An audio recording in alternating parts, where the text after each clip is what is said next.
राधानगरी तालुक्यासह धरणांच्या पाणलोट क्षेत्रात पावसाचा जोर कायम असल्यानं राधानगरी, तुळशी, दूधगंगा आणि धामणी या प्रमुख धरणातील जलसाठ्यात सातत्यानं वाढ होतीये.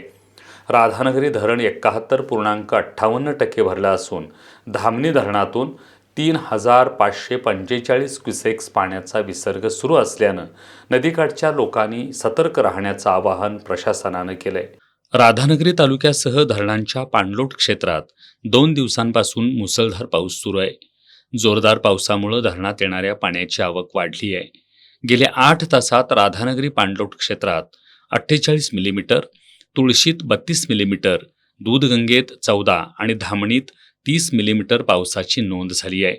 राधानगरी धरण 71.58% भरलं असून धरणात सध्या 5.99 TMC इतका पाणीसाठा आहे.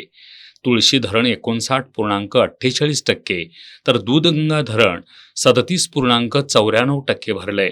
पाण्याची आवक वाढल्यानं धामणी धरणातून 3,553 क्युसेक्सनं धामणी नदीत पाण्याचा विसर्ग सुरू केल्यानं नदीकाठच्या नागरिकांनी सतर्क राहण्याचं आवाहन करण्यात आलंय.